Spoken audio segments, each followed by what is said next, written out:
Hello! It is time for another Effluvium, and we have a great individual who is going to be joining us for the first hour. We have Stephan Matthews, and he is a copywriter and a freelance writer and Jasmine Award nominee, 2023 Perfumista Awards winner for Best Blog. He's an excellent writer. An excellent mind, and I've enjoyed his writing profusely when it comes to fragrance. And he has proposed some great topics for discussion. We will be discussing, which would certainly be an area of his expertise, perfume marketing. And we'll also be chatting about dealing with influencers and creating social content within the realm of perfume and commercial perfume in particular. So we will be getting started with that conversation soon. At the moment, we have 3 people tuned in. We're going to have give some time to have some folks file in before we get started with the conversation. In the second hour, my co-host, the illustrious Rachel K.U. She and I will be talking about some spring picks. So that will be the focus of discussion for the second hour. We're going to take a look at the chat here. We have Philippe. Lovely to see you, my friend. Hi, Paroli. Great to have you tuned in as well. Philippe's scent of the day is Versance by Versace, or Versance. And we have Paroli with Byredo Animalique. This afternoon, I put on some Un Fleur de Cassis from Frederic Malle. So that was my scent of the afternoon. I did a review for my morning scent, which I posted to Fragrantica Base Notes and to Instagram, which is Vie de Chateau Extrême Nicolas Parfumier. And you can check that out there. So I'm going to give a couple more minutes here, and we'll get the conversation started. And I'm just waiting for Rachel to join backstage as well. We'll bring her in first, and then shortly thereafter, we'll bring in our guest.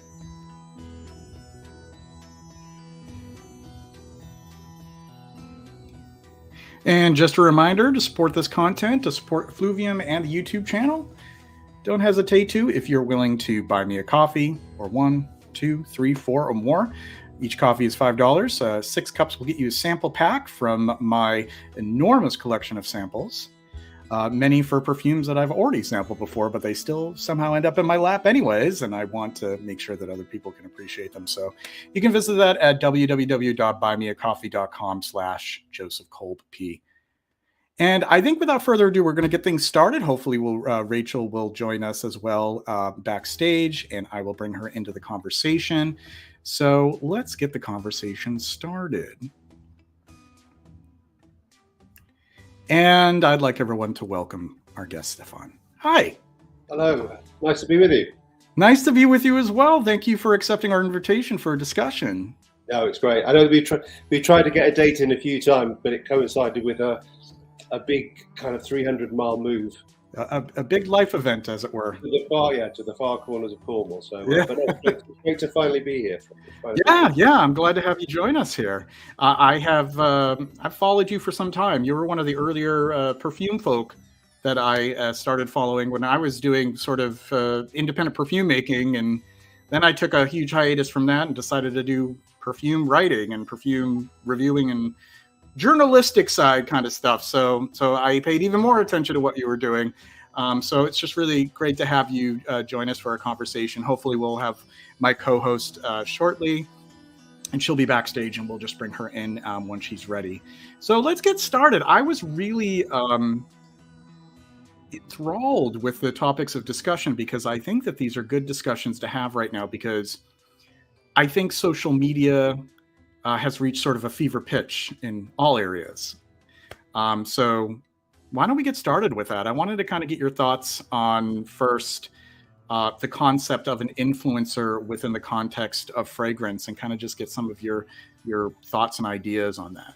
Yeah, absolutely. I was going to say, I think when we talk about kind of the topics for discussion, these are just things that we talk about all the time in the UK. Yes. I think in the UK, we're probably we're a little bit more open to having now these conversations about where the industry is going in terms of influencers. And I think usually by influencers, we're kind of talking like 15,000 followers plus. You know, it's that that larger group. But I think it was the influencers were created by the big brands. The big brands started the interaction with them, and so I think a little bit with the big brands, for them then to start pushing back a little bit, they kind of created this beast. They created the influencer beast. So now it's how you manage it. I think with influencers, I kind of broaden it out now. I had a long chat recently with Brooke Belden. I think you had Brooke on here in the past. She's as outspoken as I am about the industry. Well, no, his thing is not even outspoken. It was just honest about the industry and what we see every day. In terms of influencer now, I think anybody that has an influence is an influencer. Whether you have 10 followers, 1,000 followers, you're still an influencer. But in a similar way that, for example, you're signed up to the Code of Ethics, Perfumery Code of Ethics. Similar thing, I think, with influencers, there has to be an integrity there. So if you're given something for free, say you had it for free, say it was a PR sample, your followers won't care, but it's nice to be honest about it so they know where this product has come from. In terms of the brands, I think we just have to be careful that we don't send too much out. You know, and I'm saying, you know, your followers are probably will echo this. If you start seeing maybe, you know, 10, 15 sample bottles, that's great. It gives you an insight. When you start seeing 50, 60, 70 bottles, you start to think, well, why am I the only one who is paying then? You know, the purchasers of the brands, they're the loyal followers of the brands. So I think it has to be managed very carefully. And also brands have to be they have to be strong enough to turn around and say, thank you very much, but we won't work with you on this occasion. You know, it's not the right fit. And also, I think, you know, some influencers feel that they have greater power than they actually do.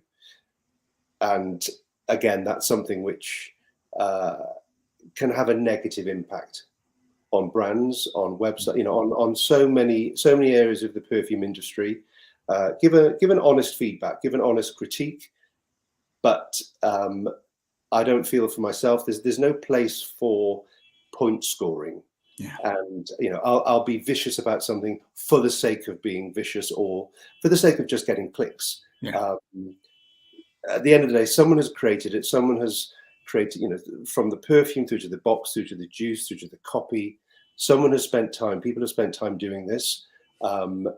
So if we do want to start seeing perfumery in the same category as art, then you have to start critiquing it in the same way. So you can pull it apart and say, this works, I love the box, I love the bottle. Perfume's not for me. I just think it's about being, I say to a lot of people, it's just about having good manners. Speak about the product in the same way you would speak about a family member or a friend. To be honest, you wouldn't be mean. And I think that's, you know, and I know it's for some people it's only perfume, it's just perfume, it's just a product. But there's still no reason to be discourteous about it. You know, I think we could all learn sometimes from just taking a pause before you give your opinion. Just take a pause and think, am I going to go too far with this? And also, I think a lot of the time, you know, with influencers, you know what it's like with perfume. You can wear a perfume one day and hate it. You can come back to it a couple of days later and think, actually, I loved it. It just was the wrong time. So I think you have to have that time, but it's that rush then for a bottle has arrived at an influencer. They will try and post this out as quick as possible. They want to do the first review, the first catch, and they don't give it time. They don't give it time to live on their own skin.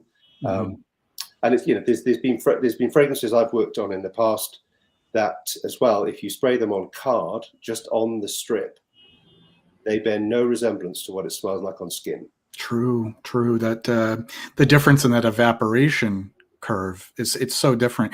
You're going to get top notes there that would last a lot longer on that paper than they would on your skin. The interactions are different. You're dealing with a material with a different temperature and a different texture, and there's so many things that there's so you can only tell so much what kind of development, what kind of story is being told with a perfume if it's Yeah, on absolutely. something so two-dimensional. Exactly. And Yeah, also, I was I gonna say, agree. and also it's that thing of there's certain fragrances that I have that I would never wear on my skin Mhm. because of the development later on, but Yeah. they're fantastic on fabric, on a jumper, Yes. on a scarf. Um, there's one fragrance by Eris. There's Green Spell by Eris, Good which I spell. is Yeah. one of my favorites. I love it on my skin. I love it even more on a scarf because it Yeah. holds on to those top notes much longer, that green quality.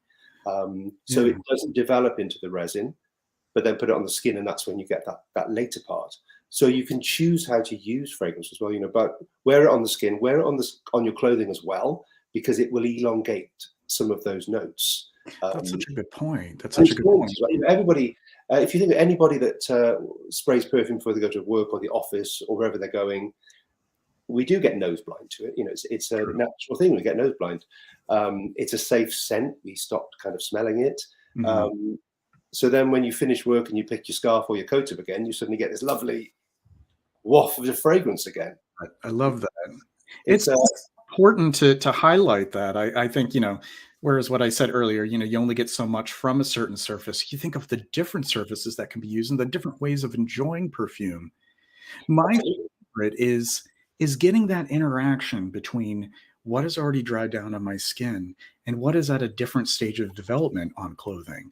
Like even like when it's evaporating more slowly on like the cuffs of my shirt, my collar, and like you said, like scarves, coats. It's true, and you get that whole and it's almost like a more holistic experience of it. yeah. And Yeah. I think this is where, to be honest, this is one of the things that um, it's probably my little bête noire of Fragrantica is Mhm. everything's judged on longevity, Mm. um, the longevity of a fragrance. Now, Mhm. sometimes some fragrances work beautifully when they're short. Yeah. Um, and so for me personally, I don't particularly like fragrances that last too long. I like to Yeah. wear something in the day. I like to have the option of what I want to do in the evening. Um, Mhm. but again, when we talk about longevity, the longevity, if you spray it on your skin as to when you spray it on a scarf, they're completely different beasts. Yeah. So we talk about, oh, it's got a short longevity, it's got a short lifespan. Next time, spray it on your scarf and then see if it's still there the following day, because it will be. It Yeah. interacts in a very, very different way. Um, so it's a tricky one. A lot of people love a fragrance that lasts, for a week. Spray it on a Monday, you can smell it on Sunday. Um, I like mine a little bit shorter. Yeah. I like to experiment and try a few things in the day if I can. Yeah, yeah, same here. And if I do find that it's one of those that has such a formidable tenacity, those are the ones that I'm going to spray a lot more subtly because I know they're going to just wear out their welcome if I don't. And I'll tend to just do just a couple little discreet sprays because I know it will just be the gift that keeps on giving. You're Yeah, absolutely absolutely. right. And you bring up the topic of what I call, and I think others refer to as the performance metrics of fragrance. Now, getting back to the topic of with influencers and how they well, a lot of them are actually kind of selling a product. A lot of influencers, not necessarily all of them. But how do you feel about that being such a big part of the discussion? Longevity, sillage, projection. I mean, we could even throw in another performance parameter, the ability to get attention. How do you feel about that kind of that's so prevalent right now, I think more it's so than ever before? Yeah, I think I mean, it's a fine line that as someone that works in copy and in marketing, uh, you have to do what the client wants. Mm-hmm. That a lot of the time you have to do what the client wants and how what their audience is expecting. Different companies have different audience expectations. Um, um, it's I mean, it's the $1 million question. Do you create something that lasts 3 hours or 30 hours? I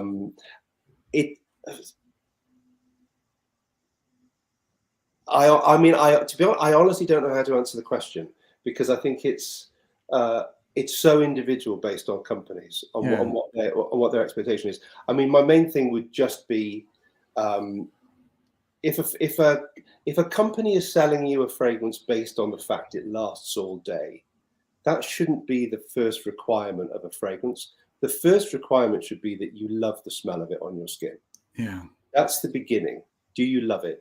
I've said a lot of times as well, almost saying to somebody your fragrance is nice feels like you're being insulting sometimes. There's a place for nice perfume. You've still got perfumes that will push the box. They'll push the envelope of the wearing experience. But I think the ultimate thing is, if you find a fragrance, try it on your skin. Also because a fragrance that I love will smell completely different on you. And I may love it, you may hate it. I may hate it, you may love it. But you don't wear, I said this as well, you don't wear the bottle around your neck on a chain like a medallion. So there's also times where somebody will walk up and go, my God, that smells incredible. What is it? I had it for a long time. I used to wear Charlie Blue for ages. Yes. I used to wear Charlie Blue for ages. The internet will scream at the thought of it, but on me it was fantastic. But no one ever knew it was Charlie Blue. I just used to say it was an aromatic, a floral aromatic. But it was fantastic, and it was like 100 ml for like £15. So it was a great one for every day. But as soon as you said, "Oh, I'm wearing Charlie Blue," the opinion of the fragrance changed based on the reputation. Rather than when they just said we love it. Once they found out what it was, they hated it. So it's a tricky one, and we have peer pressure. We want to wear fragrances that everybody loves and everyone has a good opinion on. But with fragrance, it's the same as painting. It's the same as artwork. It's the same as books. You will never find something that everybody loves. So you may as well just wear what you like. Yeah. So it's I don't really feel like I've answered the question very well, but it's my main thing would just be to people that love perfume, try the perfume on your skin, and does it work for you? If it works for you, that's the only thing that's important. And if you don't like it, for goodness sake, don't wear it. Yeah. Don't wear it just to follow everybody else. If you wear it and think, I hate this, scrub your skin and get it off. It's masochistic. But that's I think it's the thing. Some people say, oh, it's a famous perfume. It's a great fragrance. It is a great fragrance, but if it doesn't suit you, it's an awful fragrance. I find even a lot of perfume enthusiasts feel the pressure, or they feel pressured to appreciate something because they know that it has esteem and it's well respected. Yeah. And I can sometimes tell, like, I don't think that they're authentically connecting to it, but I think that they feel obligated. And it's okay. One fragrance that I love is Aromatics Elixir. And I know that Aromatics Elixir is extremely polarizing, especially in the modern age. So it would be okay for me if somebody said, oh, goodness, this is just too much for me to handle. Yeah. Like, it wouldn't change the way that I look at that person as whether or not they have any credibility to their taste, because it's all a matter of personal taste. Yeah. Well, I have that with. It'd be interesting actually to see whether anyone balks at this comment. But the fragrance I wear most, I used to say I've got access to so many different companies and so many brands. The one I always reach for is Halston Z14. Oh. Halston Z14. And this is massively polarizing because it's been reformulated to within an inch of its life. It still has a good bottle. It still looks good. The bottle still looks good. Yeah. And it still has the DNA of the fragrance. It still has the DNA. But it's, they can call it what they want, but it's a cologne strength. And that's what you're paying for. When you pay 225 mil and it's costing you $23, it's you're not going to get what it was originally, but it's got the DNA of it. Again, it's one that I think is fantastic on fabric. So I always wear it on fabric. I've tried it on my skin and it does fade very quickly, but on fabric it lasts forever, incredibly. But again, it's one of those where I've said in the past I wear Halston Z14, and you almost get this idea of how can you work in perfume and wear Halston Z14. And I mean, I can't remember. There was one chap over here that did a big YouTube diatribe and rant about how it had been ruined and it bore no resemblance. And you think it's the life of reformulation. You have two options: you either bin the fragrance completely, or you reformulate it for whatever reason, whether that's fashion, whether that's ingredients. I'd rather something be reformulated and see if it finds an audience. If it doesn't, then it's going to disappear anyway. Right. I'd rather give something a second chance and life beyond it. Otherwise, we lose all of it. But it's interesting. You have, like you say, you've got aromatics elixir. I wear Halston Z14. One of my very good friends loves Youth Dew. And again, people will say about Youth Dew, it's too strong, it's too powerful. And then you go, what do you wear? Oh, I love oud fragrances. You go, yeah, I know. It begs the question: what exactly does it mean for a fragrance to be powerful to you? Then, because there's that subjectivity. Somebody may read, and I love, we could, you could have so much discussion on just language and to describe scent or the lack thereof. To some people, maybe something that smells just a little bit more resinous and powdery may be powerful to them, but something that's very woody doesn't read the same way to them.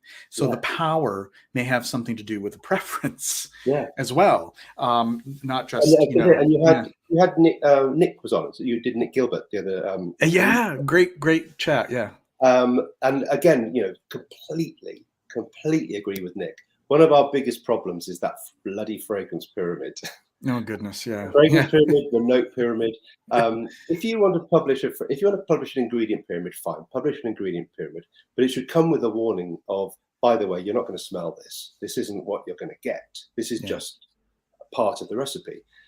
You can do the note pyramids, like Nick said, but again, you're trying to capture a snapshot of what that fragrance is as it develops. So that's why you'll see, I think, with some companies now, there's the change where you always used to just put the volatile notes at the top, the heart notes, the base notes. Now it's changed slightly. So even on the note pyramids, you'll have the effect of what you smell first. So it won't just be your citruses. They might say, oh, you've got oud, lemon, some jasmine, because that's your first impression. Right. Then in the middle line, what used to be the heart notes aren't heart anymore. It's kind of the 60% point of enjoying the fragrance. Then what used to be the baseline is what you're left with at the end. So it's that even causes issues, because people say, "Oh, you put the oud in the wrong place. You put the jasmine in the wrong place." And it's always subjective. Like Nick said, it's always subjective. Right. You can publish all the notes you want, but then someone picks up and says, I can smell raspberry in it. If you can smell raspberry, you can smell raspberry. End of story. And you're never wrong what you pick up. You're absolutely right. Right. You love the fact you're picking up raspberry. If you do, yeah, absolutely. And there's been times someone says to me, oh, I can smell the raspberry. And I thought, there's kind of nothing in there that would really create that. But I go, yeah, absolutely. Yeah. I'm not, it comes as well. Nick's very similar to me. We always kind of joke. We started off as shop girls. We were on the counter selling perfume. Oh, yes. And if somebody comes up and starts talking to you about perfume, whatever they tell you is right. You guide the story. Yeah. That's what we used to do when we used to sell fragrance. You guide the story. You educate and encourage if they want it. If they don't want education, then don't bother. Just give them what they want. But it's that thing of there's this idea that someone is wrong. It's just it's always, the note thing has always been the fascinating. I worked with one brand, created the note list, and made one up. I remember I put this, it was honey tobacco, because I kind of thought, oh, it's kind of got a honey tobacco smell. And then somebody reviewed it very big online and said, you can really smell that this has got honey tobacco extract in it. Honey tobacco extract, as in a type of tobacco that has a honey smell to it? And I literally, I listened to him and just thought, wow. Honey tobacco. It was just a word pairing that I created. Right. So it's always that thing. You just always have to, if you're describing fragrance or talking about fragrance in a conversation, just always say it has notes of, it has aromas of, it has touches of, hints of, whispers of, because you have no idea what's in there, which is part of the fun of it. I think it's part of the fun of it. If you start publishing full recipes, where's the fun in it? Right. I mean, for example, the review that I did for a Vie de Chateau Intense, I smell something that I perceive as Herbe de Provence. There's no Herbe de Provence in the note profile. There's no Herbe de Provence would be a lot of different notes. Anyhow, I mean, there's thyme in the note pyramid, and I can get that, but I also picked up something to me was distinctly like the scent of like when you crush marjoram leaves. Yeah. And it's also, and I had this with discussion with another brand where it's also who you're talking to. So, you can say something has coumarin in it. You could say it has tonka bean in it. You could say it has hay-like qualities. Yeah. Depending on who you're talking to, some people might think, I don't want hay in my perfume. So you change the language as well, depending on who you're talking to. Power of suggestion. So you could shift to that. Yeah. Yeah, exactly. But I was going to say, the other thing I was going to say, though, it's probably kind of the thing I really, really want to hammer home. If anyone that's listening, if you do contact brands, because I work across so many brands now. If you contact brands wanting to, they talk about, I don't know, collaboration, reviews, vlogs, however you want to call it. So many messages come through now where it's completely clear they have never looked at the website. They have no idea of the fragrances. They have no idea of the company. This is just a random suggestion. I've seen your Instagram. Could you send me samples?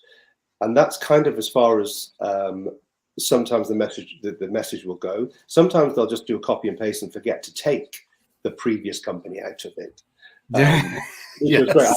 I had one of these the other day, and I was like, "Well, I think this is meant for amouage, but thank you." So the personal touch. and I've always said it's just that thing. If any company that anybody wants to interact with, as an influencer, as a vlogger, as a written journalist, just go onto the internet. Give yourself 10, 15 minutes. Go onto the site. Find something that interests you about a fragrance and suggest it in that first message. This is the fragrance that I've found. I like it because of whatever the reason. You're more likely to get a response, even if it's fill out the form and we'll look at what we can do. But you have to remember, there are so many of these messages coming through that if it just looks like it's a copy and paste, it's going to go nowhere. Right. And it's this idea of expectation. I have 50,000 followers, therefore you'll send me a bottle. Well, not going to benefit. If you've got 50,000 followers, but you're getting 23 likes, it's it's what reach is that actually? Exactly. And I think it's one of the things I've always tried to do. I've always tried to work with micro influencers as much as I ever possibly can, because sometimes you may have someone that's got 250 followers, is passionate about fragrance, creates wonderful content, and has 70, 80 hits on a post. And you think that's a good percentage, number one. Yeah. They're probably getting more traction than that, but they just haven't hit the like button. And they're real people. They're fragrance houses that are following them for a reason. So that number at the top of Instagram, it's just something that I never go by. I think I'd love it if all of those were taken off, so you never had any of those metrics visible. Oh my God, tell me about it. You're absolutely right too. And it's some of my favorite Instagrammers, for example, they have under under 2,000, under 1,000, and they write the most compelling descriptions, because the descriptions, they're certainly not heavily influenced by whatever's on Fragrantica or copied and paste. I've seen that too, where the body of it, or the description, what do they call it? The caption. I don't even treat it like a caption at this point. I'll have full paragraphs, and a lot of others do this too, and it's wonderful. But others will just copy and paste exactly as it said on the listing on Fragrantica. And I saw as well, this started, unless it started earlier and I didn't see it. It feels like about 6-7 weeks ago, it suddenly became the thing that on Instagram as well, people would screenshot or take a little cutout of the image from Fragrantica. Oh my God, it's everywhere. And they'll put it in the corner, and you think, oh, I don't really. Number one, I can't see it. That's far too small for me to try and read it. Yeah. But it's almost like a validation that I'll screenshot someone else's material. Stephan, do you mind if I interrupt for just 1 second? I don't know if Fernando is still here. Fernando, your grab bag is going to be sent out tomorrow. I thank you for being so patient, and take care. Thank you very much for that. But yeah, I see that too with the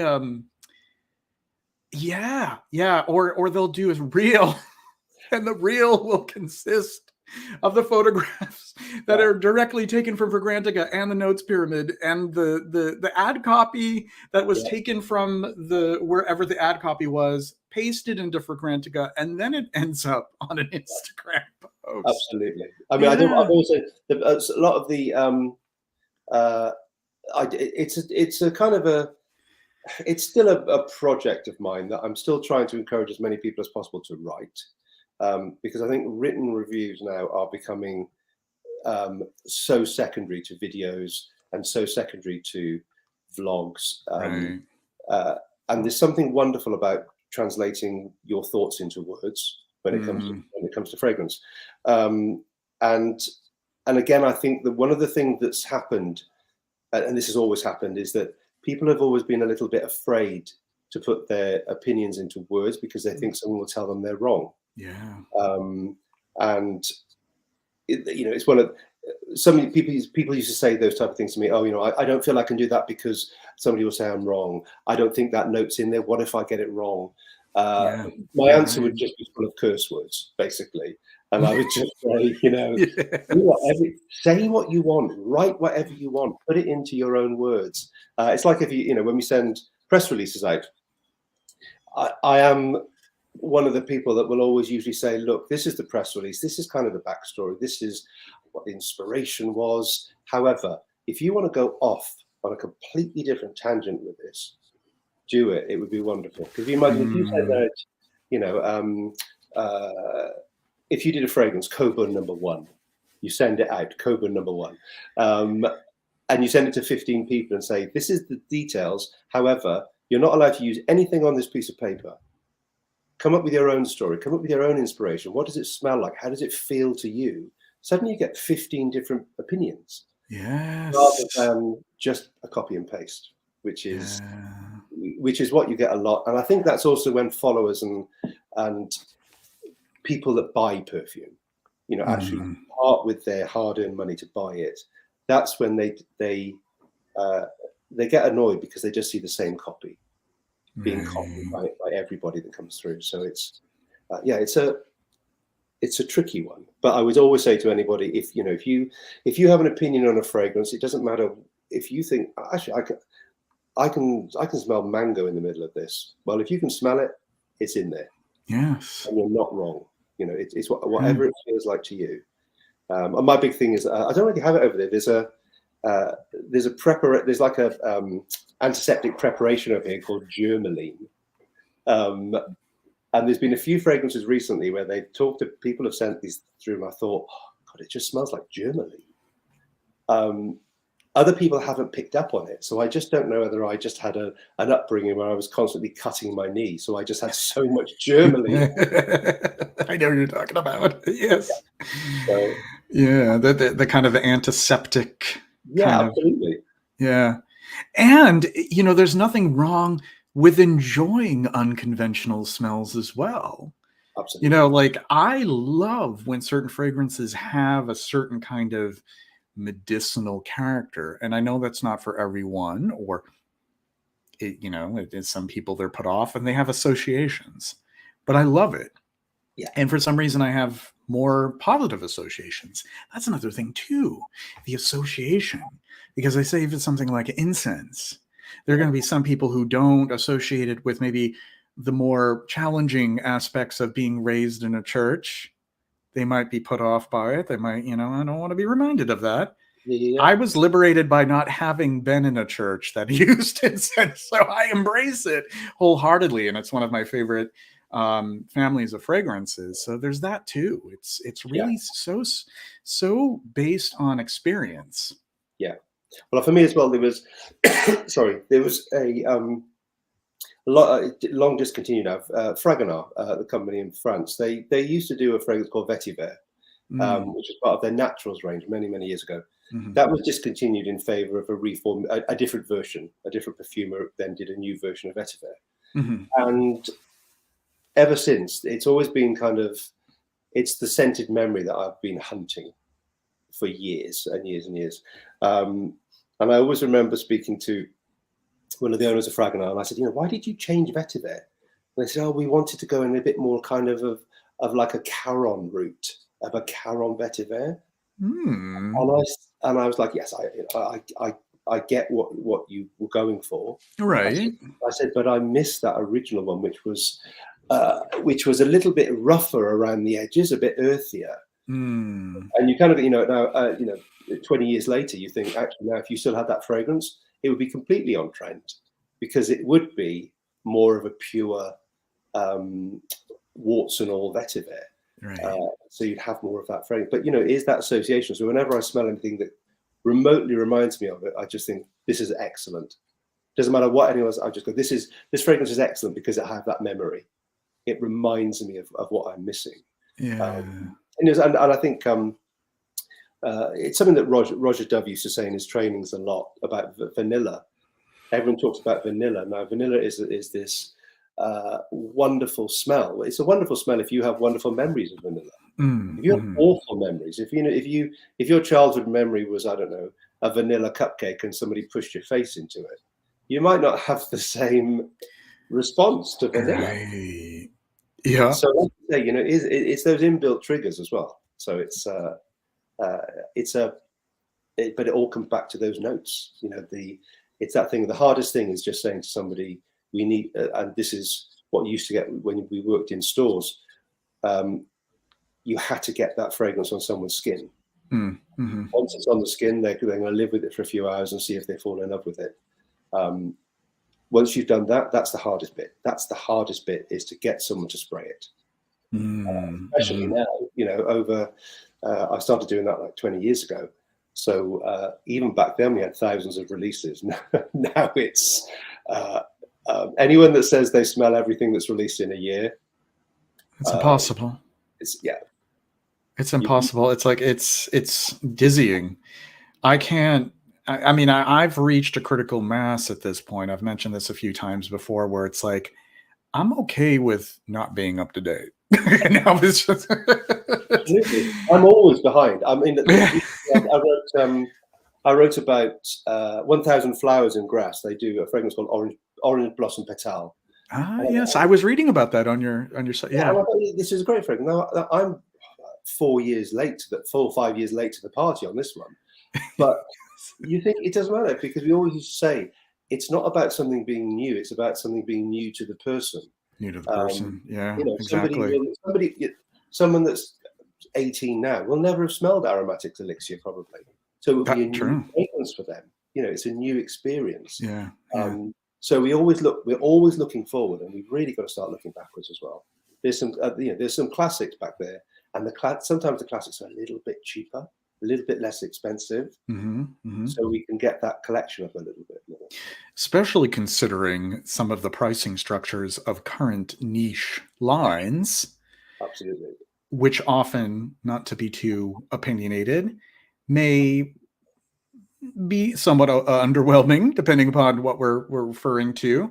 And they'll have price points of, $300, for 100 mil, 50 mil.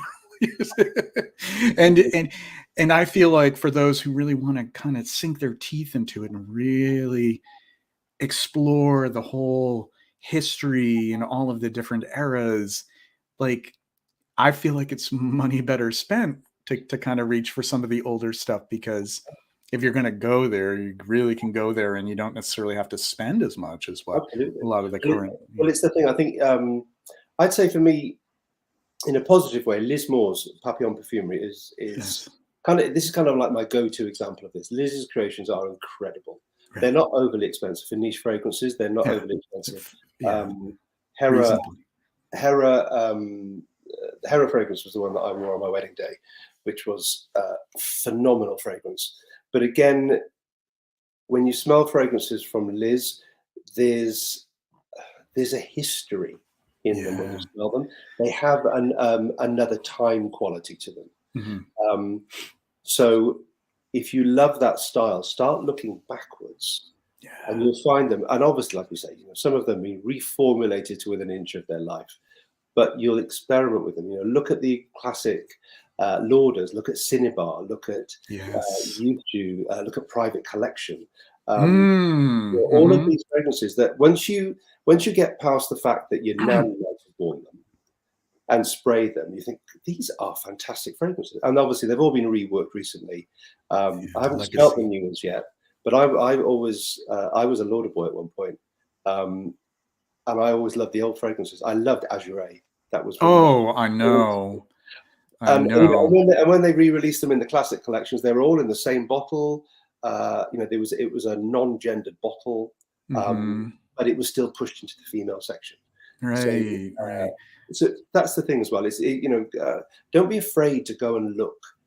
If you're looking for fragrance and you're a man, don't be afraid to look in the female selection. If you're a female, don't be afraid to look in what's classically men, and don't be put off by the bottle. If it's got rhinestones on it, it's hard to scratch them off. But then you have some that have names like Madame Rochat and Femme and Miss Balmain. I was going to say then, though, if it's got rhinestones on, you can't scratch them off. But then that's the cap that you got on Roger's fragrances. It's a very theatrical cap. Theatrical, exactly. Yes. Again, it's one of those things. If you love the fragrance, who's going to, unless somebody comes into your bedroom, who's going to see the bottle, realistically? So pick up what you like and wear what you like, and especially when you get the samples, like 1.5 mil, 2 mil samples. These are not supposed to be passed down as family heirlooms. These are supposed to be used. A sample is like one wear for me. If I get sent a sample, it's all over me. I've used it. Yes, I do the same thing. I saturate myself just to get the whole feel, and then I'll decide if I wear it again, like how much or how little it's going to be. Exactly. But and it's one of the things where you see people organizing their sample collection. Yeah.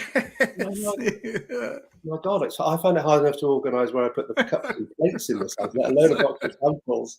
With samples are there to be used. Use them up, wear them, enjoy them. Same as fragrance. If you have a fragrance that you think, it's the big thing when people say, I'm going to keep this for special occasions. Well, what's a special occasion? Your funeral? Right. Just get it out and wear it. Fragrance is supposed to be enjoyed. That's why it's created. It's created so you enjoy yourself.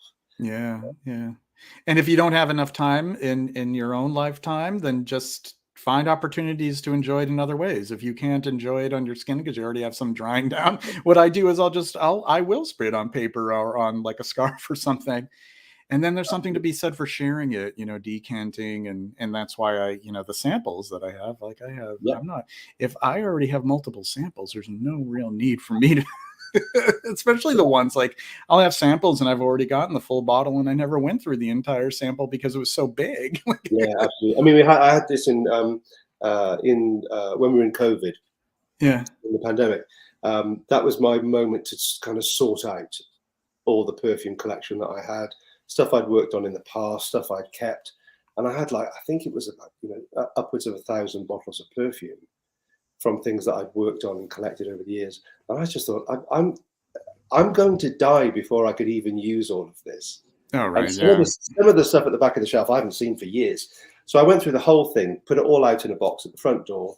Some of this, like, it ranged from like £15, some of it up to £500. But I just put a note and said, please take one bottle. And I just put it at the front door. And I'd see people, we used to sit in our windows back then. We couldn't do anything else. And I see people doing it. They'd pick up a bottle and go. Because I think, it's not going to do me any good sitting on the shelf. Annoyingly, during that period, though, I did get rid of some of the perfumes that I worked on over the years. So I've had to try and buy them back.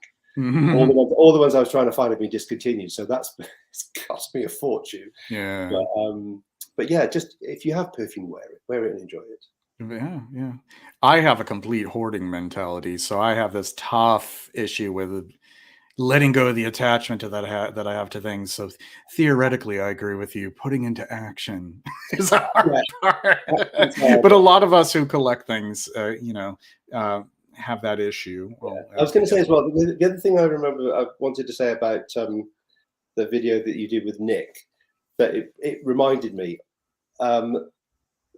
when I'm working with brands, when I'm working on a particular fragrance, I'm working on the fragrance as a whole. Mm-hmm. I may have smelled certain ingredients, but I'm working on it as a whole. When you then come to review fragrances, sometimes you have to go back and smell those ingredients again. Now, obviously, with Nick, Olfaction, Nick's with Pia, they're surrounded by these materials all the time, so they can really deep dive into these. They know how these develop, over the course of that period. So even when I review a fragrance, there's be certain points I turn around and think, actually, I can't remember. What does that smell like? What does that ingredient smell like in isolation? Well, I've got I've got quite a lot here, but it is always that thing of if you're not dealing with it every single day, you forget. And again, there's nothing wrong with saying I'm an expert in the product I'm working on at that time, but within 6 months, I'll have forgotten all about it. I'll have forgotten everything about that fragrance. So it's that again. It's that thing of not being afraid to turn around and say, actually, yeah, I do know what you're talking about, but I can't recall it at the moment. Let me go find it. Let me go and smell it again. I think a lot of time people feel again they're being judged. You've got actually no, I can't suddenly pull the smell to my mind. It's like if we talk about a private collection, I have a vague recollection of what that smells like, but I couldn't describe it to you. But then as soon if I smelled it once, that's it. It will be back. But you have to do those refreshers. And that's always where I'm, eternally jealous of Nick and Pia because they're surrounded daily by everything. Like I say, Pia again, is kind of one of the kind of the shop girl group. You have that journey from working on a counter. Obviously, Pia training in the Perfumery, Nick training in the Perfumery and the marketing and the writing. And Nick is incredible. He's incredible. Anything he touches it just turns to gold. And now then, obviously, the Eau de Bougie range is a fantastic range. It's nothing to do with me. I don't work with them. Never worked with Olfaction, but as a creation duo and a trio that in the lab, they're unstoppable. It's a great team. I'm thrilled to try that line. It's on its way to me, and I've heard so many great things about it. So I'm excited to experience all of them. Some of them just sound like they are me, like the way that they're described. Yeah. So. And I think Eau de Bougie is a really good example of everybody loves. In terms of kind of the general ones, everyone loves the incensey one, everyone loved the leather one. When I smelled them, I was instantly drawn to the green one, the Verdant. Yeah. That much greener fragrance. And again, it's the one that sometimes it hasn't quite sparked the imagination of people yet. So it needs a little bit of a boost and a push. And maybe I just always find the underdog. Well, I love my greenies, so I'll definitely give it some proper attention and share my thoughts on it. Yeah. Oh my God, I love green fragrances. You'll love that. Yeah. Awesome. Yeah, they'll be on my way pretty soon. So What do you think is, I mean, we didn't necessarily have to stick to some of the, the tentative topics, but we'll kind of circle back on that while we have about 10 more minutes with you. What do you think is the direction that maybe we will see content creation and influencers go, where when looking at the perfume industry right now? What do you predict? What are your predictions? There you go. Well, my hope and my desire, start with that one, is that we'll have more written. Me too. Oh my God. And exciting content creation. So yeah. We used to have storytelling, and then the storytelling became very twee. That was the problem. We almost went so far that the brakes fell off a little bit. I'd love to see the content come back. I'd love it to become illegal to do an unboxing video. Oh, tell me about it. I did a whole video on unboxing. I got some serious pushback for that too. I know, and I just think, with anybody that gets sense of fragrance, just take it out of the box, not a problem. Tell me about the fragrance. Talk to me about that. I find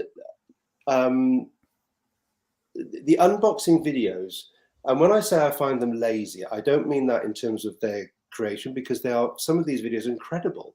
They're beautiful, beautiful videos. I think, if you just started it 5 minutes later, and then put your energy into the fragrance and the bottle or the box, how you want to do it. So the unboxing videos, I don't find them particularly useful. Instant reaction on fragrance, I don't find useful, because I've smelled fragrances in the past. God, I hate that. 5 minutes later, that's why I don't do first impressions. Yeah, I don't do them anymore. I used to do them when I started my channel, because I was like, oh, this is something that people do on YouTube. I'll start doing it. And then after a while, I felt like this is not how I normally do this. So I don't really think that this is working for me. I think you're right. Yeah. So I think it's, those instant smells, I think, are hard, because you need to live with that each fragrance for a little bit. Right. Unboxing again, and like I say, when I say lazy, the content and the visuals that these people are creating, these influencers and videographers are creating, are stunning. Some of these are absolutely stunning. So use it. Use your ability to create these incredible pieces of content, but make more about the fragrance itself. I'd say my predictions, really. To be honest, in terms of my predictions, I don't see a lot changing, unless people choose to do it. I don't think, like I say, I don't think the written review is valued anymore, and I find that more interesting. My style has always been to try and, when I've reviewed, is it's 5 paragraphs, 100 words each paragraph. The first paragraph is kind of an introduction that's going to excite you into carrying on. Then 3 paragraphs about the brand, but still in an exciting way. So you're intrigued about the brand. And then almost like 100 words, maybe a little bit more, on whatever I'm talking about, because I want to intrigue you on the fragrance, but I don't want to give you every step of it. Otherwise, you've got nothing left to discover. So I think in terms of marketing, I think companies are still trying to crack that electronic marketing. God, I just said electronic marketing. That makes me sound so old. Electronic marketing on the wireless.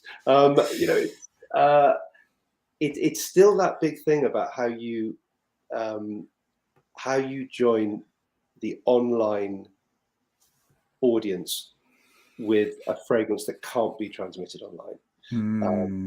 So it would be, we went through a stage where a lot, some companies used to do a lot of you get sent a sample box, and then you'd have a sniff along, and you had that kind of interaction. That a lot of that seemed to have stopped a little bit. It's great. I love the fact that a lot of companies are much more transparent. You know who's created the fragrance. It's a double-edged sword, though, because like we said before, it's great to know, but then if you smelt a fragrance, would you judge the fragrance based on what you're smelling, on who's created it? I love that perfumer, therefore I'm going to love this perfume. Even if I don't, I'm going to make myself love it.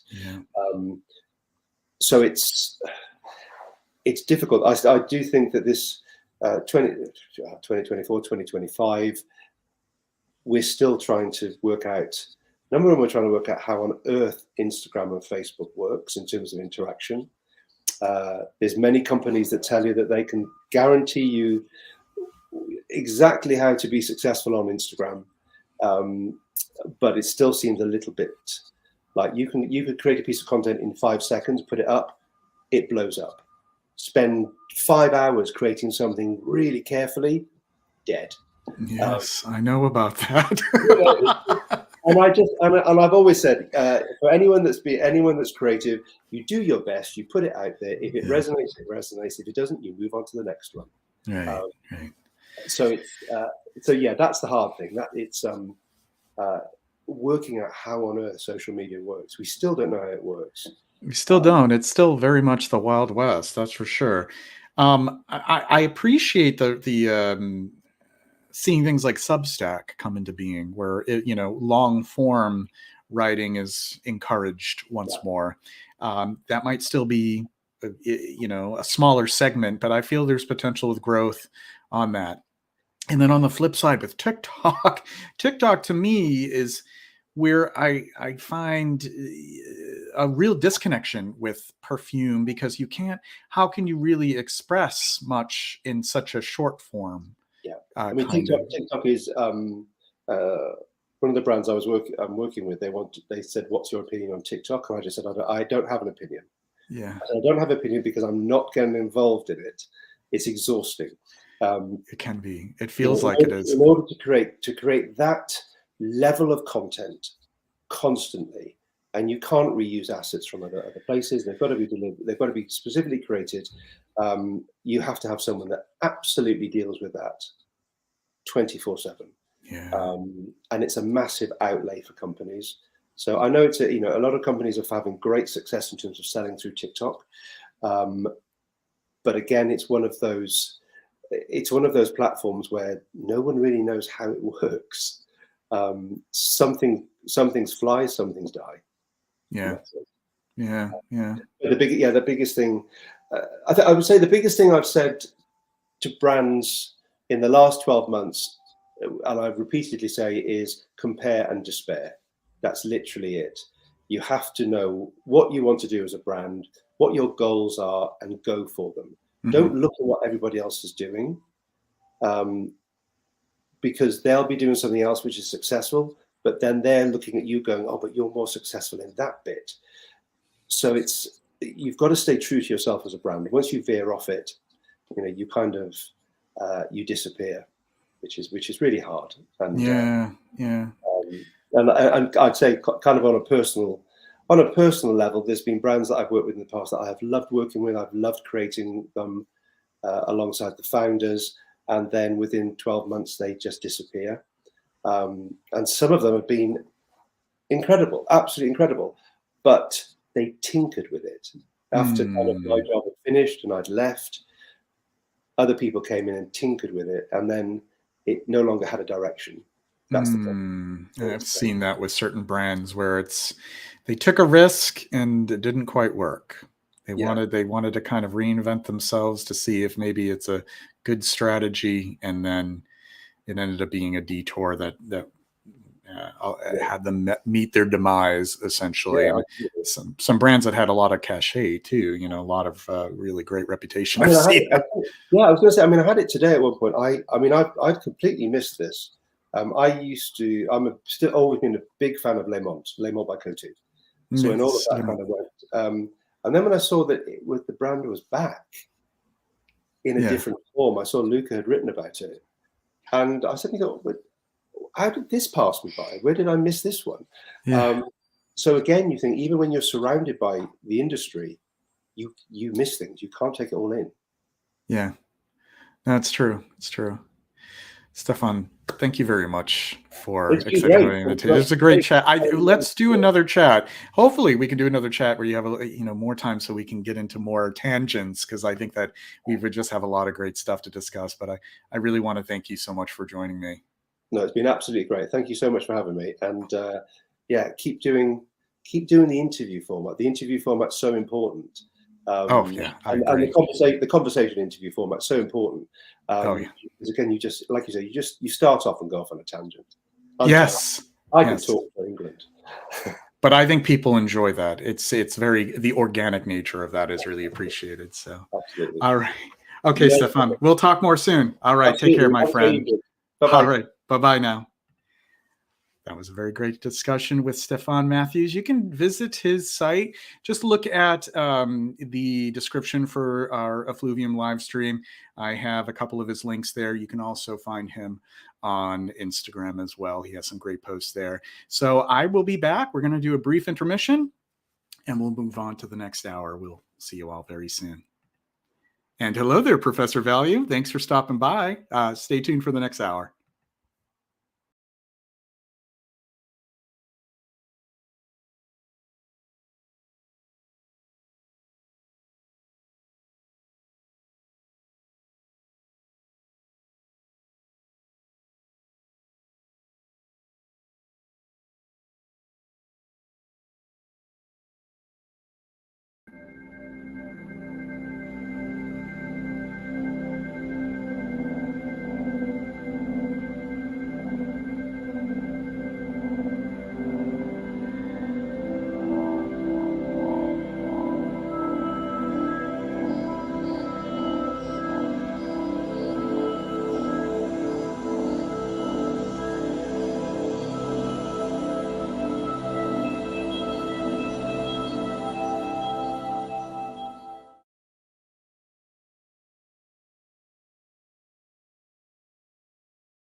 And welcome back to the second hour of this episode of Effluvium. We just completed a conversation with Stephan Matthews.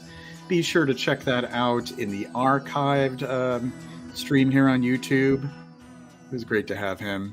And just a reminder that we're going to have, for our next guest, we're going to have Neil Chapman, which will be an excellent conversation as well. Does anybody have that copy of his book?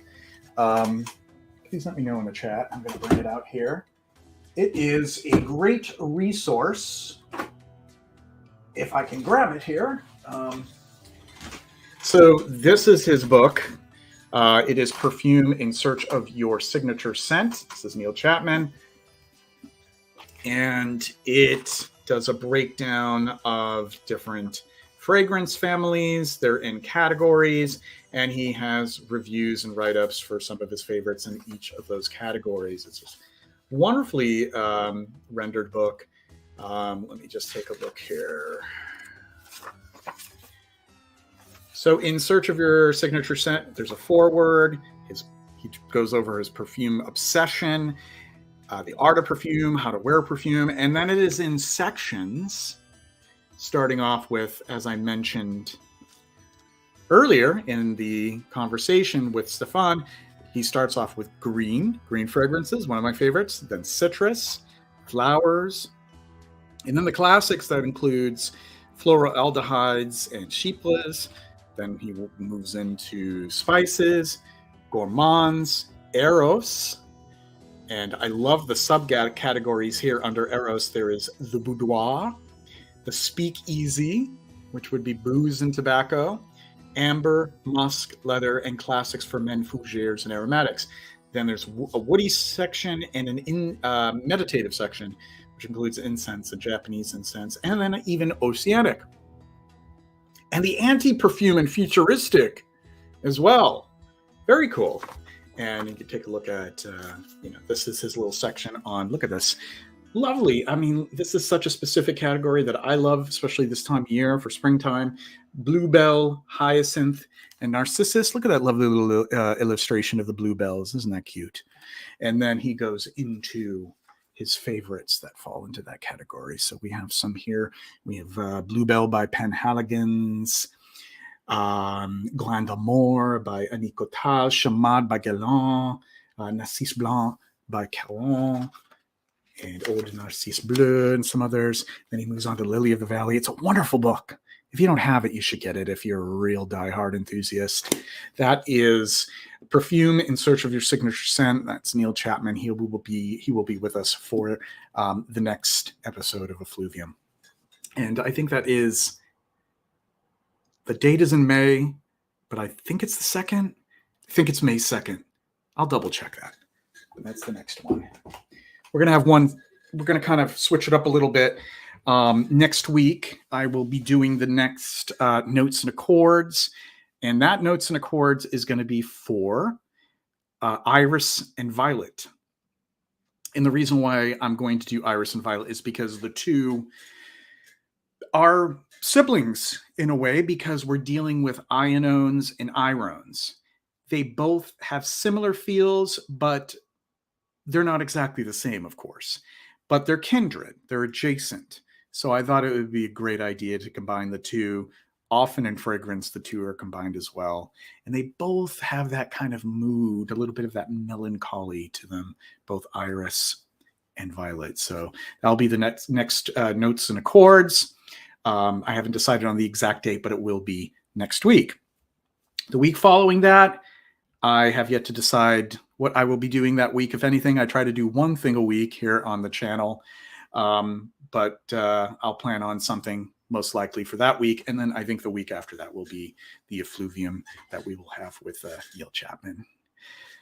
All right, supply and demand. Hello there, my friend. Good to have you here. We are in our second hour. Our first hour had a great chat with Stephan Matthews. If you missed it, of course, it's going to be here archived. That will be the first hour of the archived stream. So do check that out. So for the next hour, I was planning on having Rachel as a co-host. I hope everything is okay with her. I don't know what happened. Maybe there was an emergency, but I hope everything is okay with her. So I'm going solo for the second hour. We're going to be on here until about 5 p.m. Eastern Standard Time, or 10 p.m. if you're in UK time. And I set aside some recent acquisitions for spring fragrances. I haven't fully formed thoughts, but I just wanted to share them with you, give you a couple of bullet points on them, because all of them are quite lovely. So I'll chat about those for a little bit. So I have them over here. We're going to start off with one. This is Angela Champagne. Angela Champagne. This is Liquo by Angela Champagne. Gorgeous bottles. I mean, I love these caps. These that are like a rose window on a church, on a cathedral. Look at that. It's like a rose window. Isn't that neat? You open this up, and it's not, and it would make just like a great sort of like objet d'art on its own. But that's actually the cap. Isn't that cool? So this is the only one that I have of this perfumer at the moment. And this is so nice. This is a merging of a licorice root, aromatics like lavender, and hay. It's very much like a hay, like a new mown hay kind of scent in the dry down. Beautiful, beautiful stuff. Must appreciate licorice root, anisic scents. I have a few of them that I'm quite fond of, and this is an addition to those. But this is my first from Angela Champagne, Liquo. quite lovely. It would be great to wear in the springtime. I think any season really, but I think that I'd be most excited to wear this either in during the spring season or in autumn. So that is equal. And I'll do a more proper review and share some deeper thoughts on this in the future. Isn't it a fancy cap, right? I was first just drawn to the house because of the cap alone, and I wasn't sure if there would be anything great as far as the perfumes, but she seems to be a very accomplished blender, Angela Champagne. The next one we have here is, this is from Les Jardins Retrouvés, Les Jardins Retrouvés. This is Mousse Arashiyama. So this is supposed to evoke the mosses of Arashiyama in Japan. And another lovely bottle. I love the bottles, the newly designed bottles for this house. This house has actually been around a very long time. It was first really launched in the 70s. And then I think that there was a long hiatus, and then it was relaunched again maybe about 10, 12 years ago. Oops, sorry about that. It was a little creak as I open this. The cat. This is lovely. This is sort of like, now I have, I'm ambivalent towards a lot of fig scents. I love Philosopherus. I love Ninfeomeo. Some of them get a little too coconutty and lactonic for me, but those two are just strike a really good balance. This, it has sort of like a figgy leaf kind of feel to it, but also it feels like ivy to me and like wet, crunchy leaves. And the moss here isn't your typical like in your face oak moss. To me, this almost evokes more true botanical moss, like the spore bearing moss organisms, the green ones, the fluffy, the velvety ones, the plush ones. That's the moss that I'm picking up on this. And it's lovely, lovely stuff. And I look forward to sharing more of my thoughts on this. That's Mousse Arashiyama from Les Jardins Retrouvés.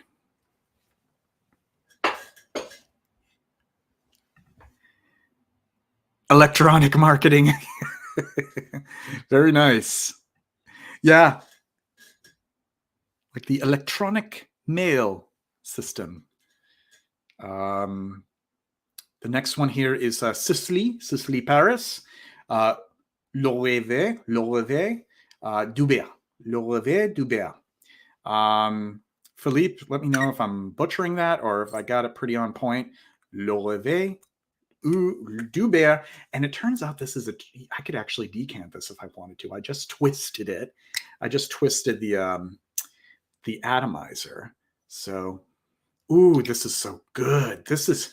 This takes sort of the theme that we find with Eau de Campagne, the Jean-Claude Ellena composition, which was the first fragrance release for Sicily.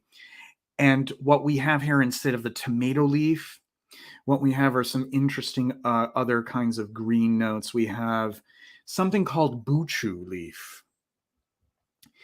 And buchu leaf, an essential oil, can be extracted from this plant. And it has a very distinct, sharp smell to it.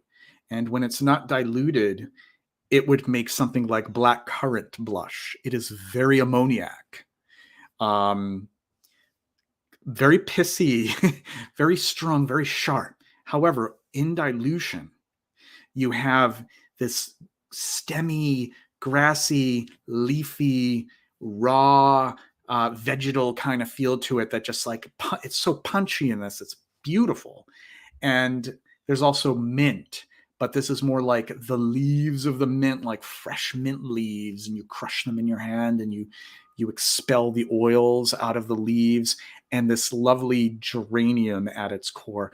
Gorgeous, gorgeous stuff. This is the best from this particular line, the L'Orevé line. It's L'Orevé Dubert.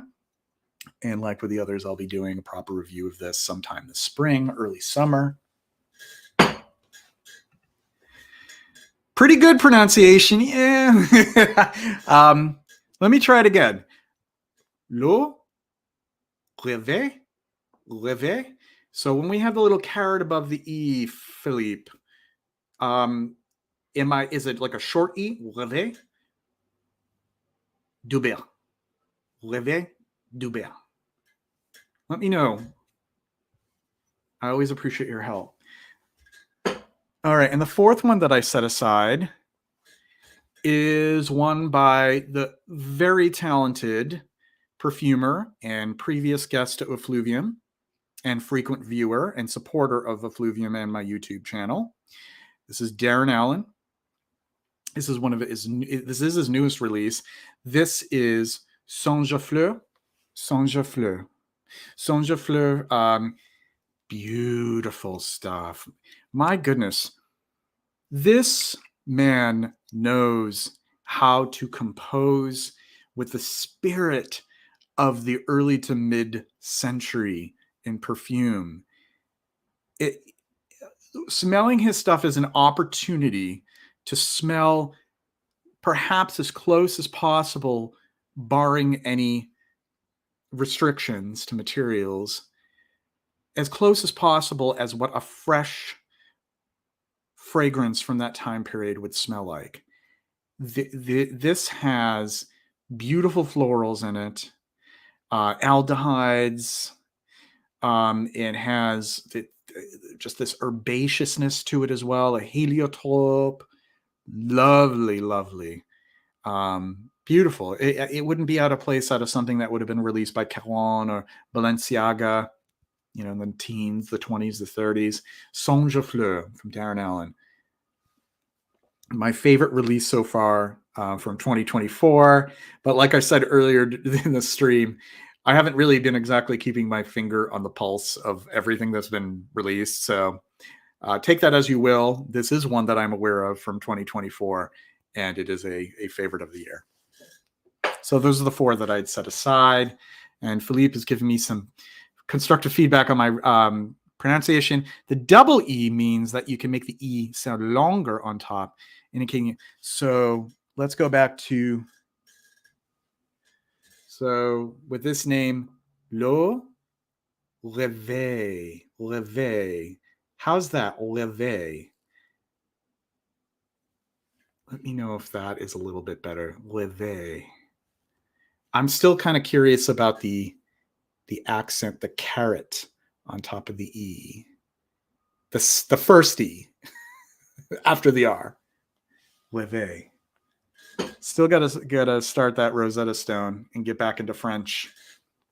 Slightly better. Réveil.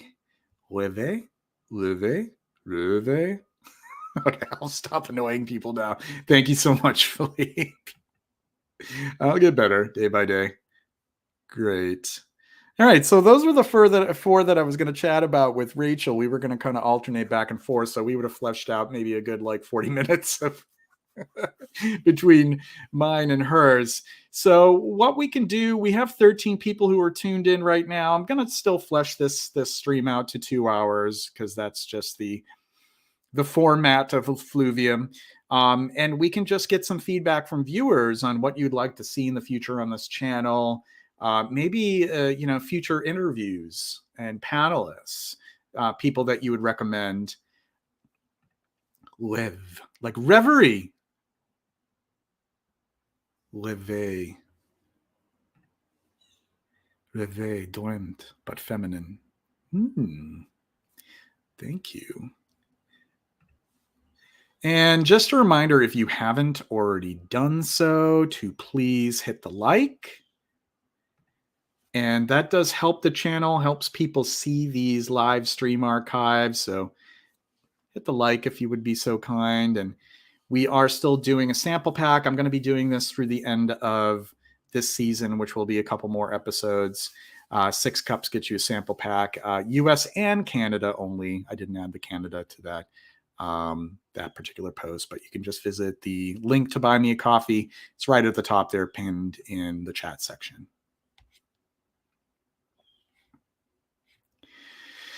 So we are going to be having, let's recap here. We have the Notes and Accords next week. We have Neil Chapman in a couple of weeks. Somebody suggested I reach out to Luca Turin because apparently Luca Turin is willing to join podcasts. So what I might do is maybe drop him a note. I am currently subscribed to his Substack. I find his writing there to be a little bit more pithy, and I mean that in a positive sense, a little bit more pithy than, say, the reviews and writing that he's done for his books. But I find it enjoyable no less. And he does still shoot from the hip. And there are some very opinionated things that he says that I can appreciate. So far, I've agreed with all of them. That's not always so, for sure, because he does completely eviscerate one of my favorite perfumers, Lorenzo Villoresi. Don't know what his beef is about Lorenzo, and that happens to be one of my favorite perfumers. But so far, what he has shared on Substack has been enjoyable to read. So some of it's for free. If you're not willing to pay for the subscription, which I completely understand, he does share some general stuff on there that is available for free. Slightly because you didn't pronounce the R of Rêver was very well said the first time after correction. Rêver. We need to just do like a whole like private sort of like lesson. If they could sell me out with this. Like I cling on to those like couple years that I took a French, and that was like ages ago. And I'm just relying on that. And I can't put a sentence together. I can't do construction. I can't do conversational. I really wish that I could. There's still hope in my old age that I could be fluent one day in French. That would be a lovely thing. So we have 11 people who are tuned in. If anybody wants to do roll call, looks like Philippe is definitely here helping me out. We have Professor Value. And Supply and Demand was here earlier, not in the know. Pat Lester, Bren, it's great to see you here. Thanks for stopping by. Jaunty John, you had some interesting comments on Halston Z or Z14.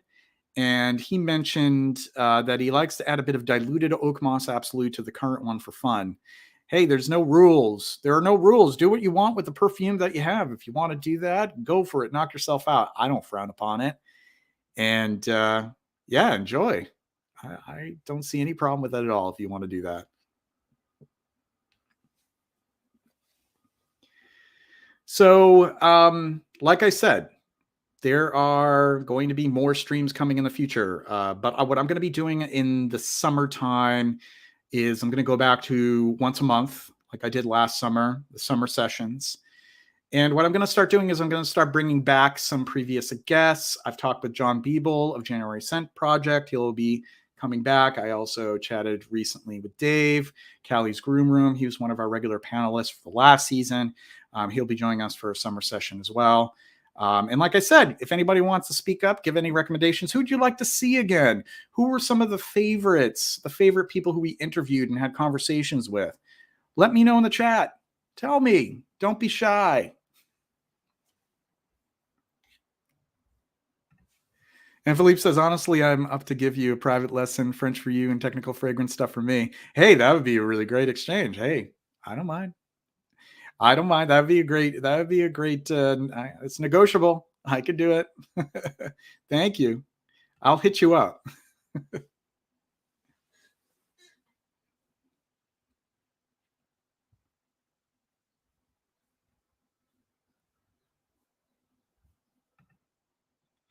And once again, thank you to Fernando for the super sticker, 50 Mexican dollars. Much appreciated. The next time that I'm going to be doing a live stream, I will have a new laptop, which will be really nice. I am somebody who loves to just wear out technology for as long as I can. I have had my current laptop since January of 2017, the MacBook Pro that I have. The keys are falling out. The video drivers, they're conking out. It's at end of life, and I'm using it at the moment. At any moment, I could just disappear, and some people out there, frankly, probably would appreciate that. I know somebody could probably take that and edit it for their own amusement. But yeah, this laptop will be seeing its way out. It will be finally retiring. Yes.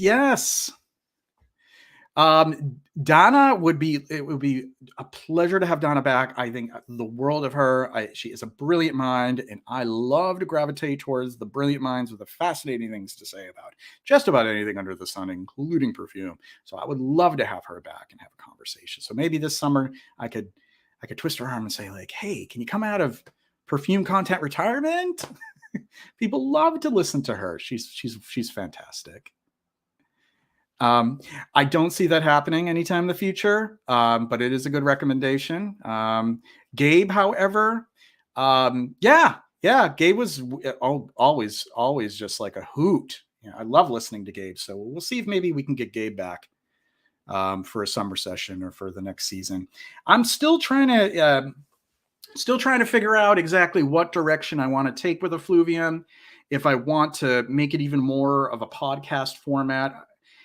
But part of me thinks that the perfume podcast scene is almost oversaturated, and I don't know how much more I could add to it if I change this to like a podcast. I could change it to a podcast, have it available on Spotify and Apple, what do you call it?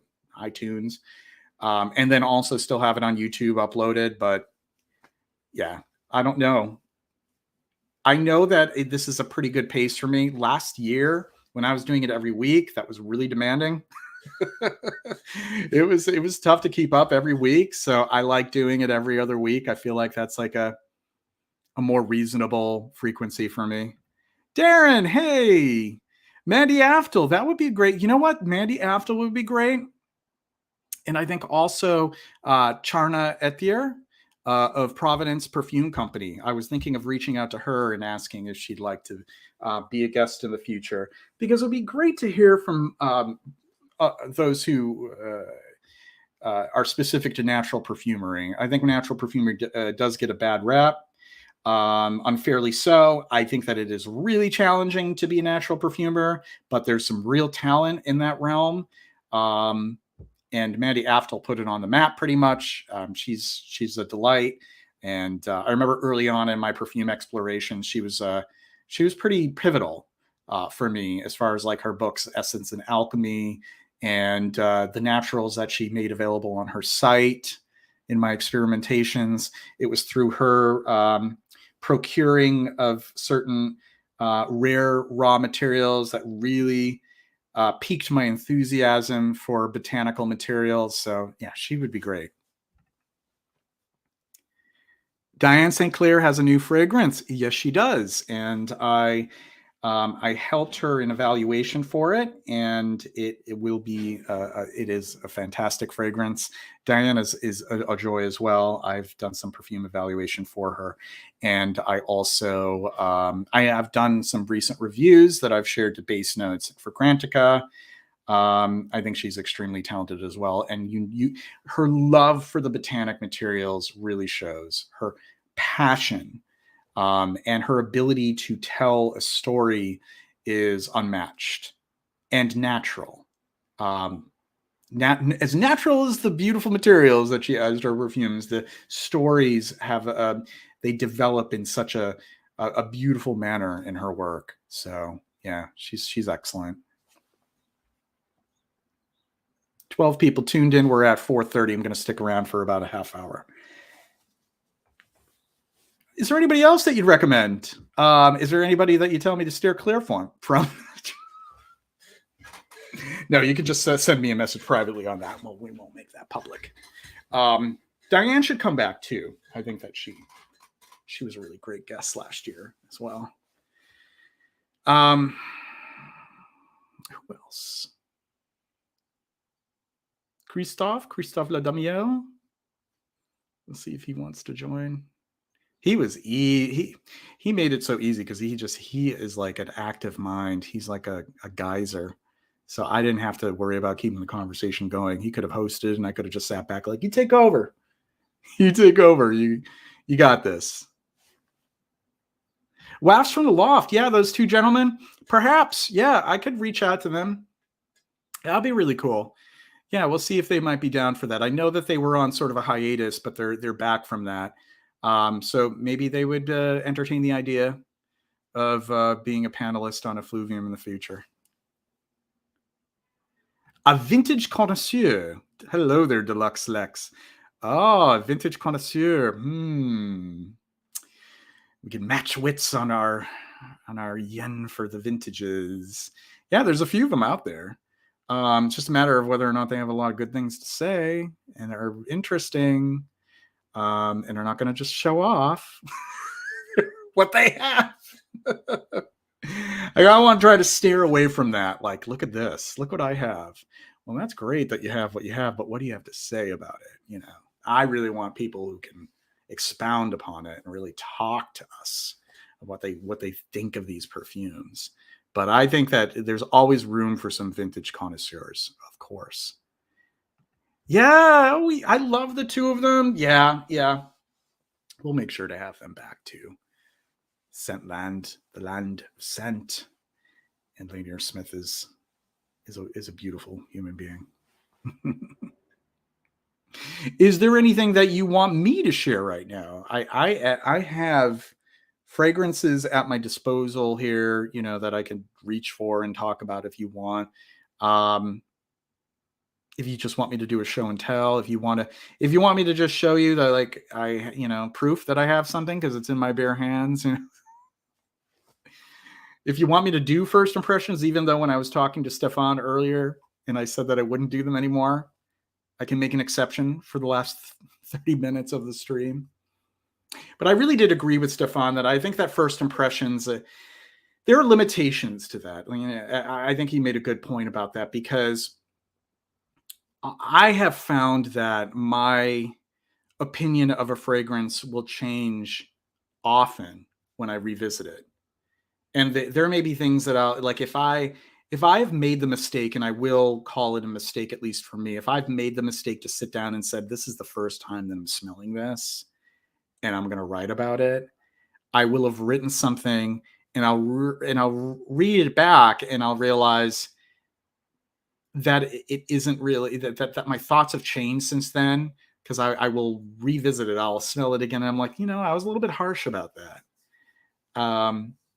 So it is possible. It's possible to change the way you feel about something. That's why now when I decide to sit down and write a review about a fragrance, I try to at least spend 2 or 3 wears with it.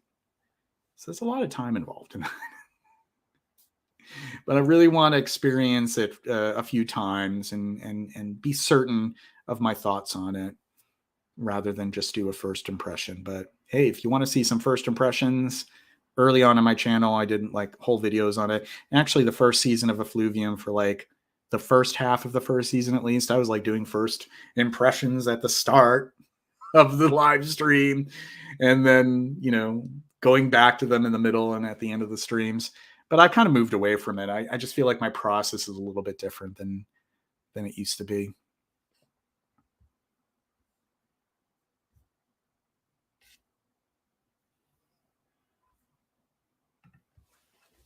So when we were doing the Notes and Accords live stream for Rose, we decided that after the Iris and Violet, I would do Fougères, and then I would take a summer break, and then when I start them again in autumn, I'll do Chypres.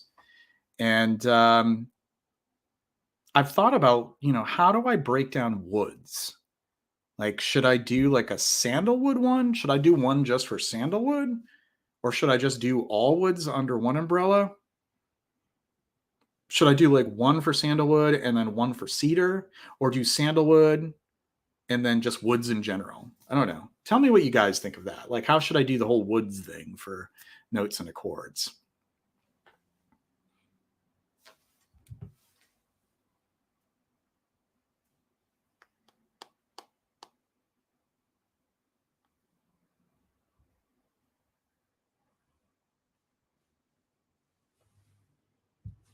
Just one for sandalwood? Okay, good call.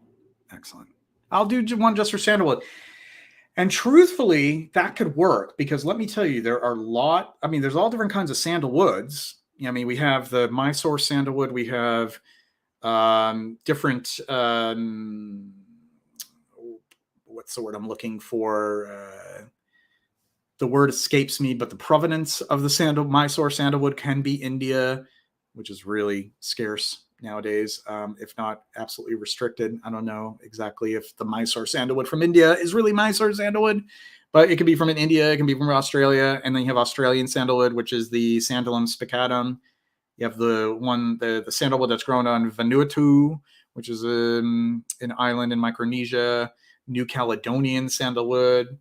There's like a few different ones. And then you have like all these different types of like sandalwood materials. You have like Javanol, Santalol, Sandalore, Ebonol, Misera. It's all different kinds of stuff. So yeah, I could definitely do like a 2-hour stream of that, and just the first hour with the materials, and then the second hour with all the different kinds of sandalwood fragrances. So yeah, I could definitely do that. Deluxe Lex says a state of my collection video would be fun. Is it growing, shrinking, or staying the same? Trying to get it to shrink a little bit, honestly. Like, I don't want it. Like 1,000 is already kind of an insane number. Like, it's like a number like I never wanted to. I never even thought I would get to that point. And we were talking to Stephan earlier, and I was just sort of blushing here. When I was like, use it, get rid of it. Like, this is meant to be used. And I'm like, I know, but there's like this part of my brain that just loves to just have the library and just have like a museum, and there's just like that attachment that some of us have to it. And I don't think that one is right and one is wrong, or vice versa. But I do think that it can get to be a point where it's like, for me personally, I can't really prescribe it to other people, but for me, it just gets to be too much. And I promised myself, like, if I'm going to have 1,000, then it can't be more than that. So anything else that's going to come in, something else has to go. And, if I can get to that point where I can let go of more, hey, it could certainly be below 1,000. That would be fine too. So the state of the collection now is that I am really slowing down on it. I'm really slowing down on collecting. I want to kind of get to the point where I'm not collecting for like months on end, if not a few years, because it just, there just comes a point where like, I just want to be satisfied with what I already have in life and spend that money elsewhere. So I think that the status is I'm just really kind of winding down with it. I'm selling more. I'm letting go of things early on that I may have collected or added to my collection that don't really have that same connection. I don't have that same connection to it. I was at a different point in how my taste evolved in my journey through exploring fragrance. So I've come to that point where it just isn't as important to me to hold on to it. So there is something gratifying about that, for sure. There's something gratifying about being able to let go of these things and to have the weight lifted. So I hope that answers your question. It's not going to get much. I don't want it to get any bigger really than what it is right now. I really want to kind of have like a 1 in, 1 out. If I can. I'm not planning on doing 5,000. I'm planning on having, storage facilities and rows and cases of, no, I'm not doing that. Some people, that's their joy. That's what they want to do. All the power to them, but I'm not doing that. Hi, Island Spice, Hawaii. Aloha to you as well. British Sterling, yes. I hope you have a magic day as well. Great to see you. Darren says, have you smelled the Santalum album oils from Quintus in Australia yet? They're amazing. They smell like the Mysore sandalwood I used to be able to get back in the 1980s. No. Quintus in Australia. Let me write this down. Yes, Quintus in Australia. And it's Mysore. Very cool. I'll look into that. Thank you for the tip. I have like some vintage, well, do you call it vintage? Aged? Some Mysore from years ago. Beautiful stuff. See, sandalwood is one of those oils. Not all oils are like this, because many of them, they do degrade, they do diminish in their scent profile over time, especially the citrus and the spice and the herbs and even some of the florals. But sandalwood is one of those where it will not necessarily smell the same, but it will mature and smell more complex. And patchouli does that as well. And labdanum can do that. Like a lot of like the heavier molecular ones, when they're aged, they can smell quite beautiful. Oh, awesome. Thank you. Such a kind person. Thank you very much. I'd love to talk about that. That, you know what? Actually, if I do a sandalwood one next autumn, I can include that. I can talk about the sample that you sent to me. So thank you. Thank you very much for that. I think next year what I'll do is an incense one as well. As we get closer to incense season, we'll do one of those as well. And I think probably by the end of next year, the end of like next spring, I'll probably cover pretty much everything that I can cover without it being like too esoteric. So I'll do the notes and accords through the next season. I do these as the seasons, autumn, winter, spring. So I'll probably just do them through the rest of that season.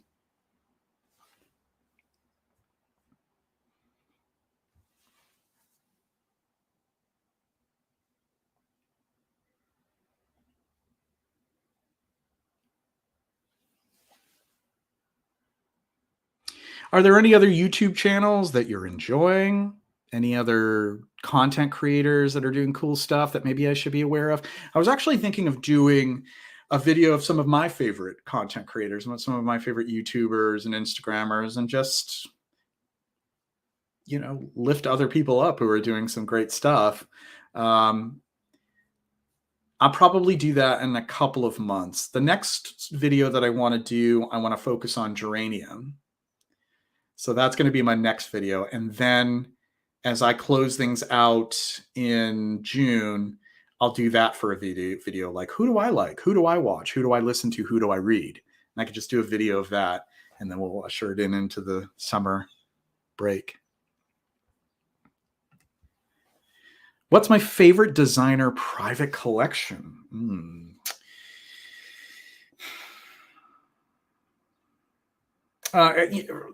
From looking at my what I have and what I enjoy, I would probably say the Hermescence.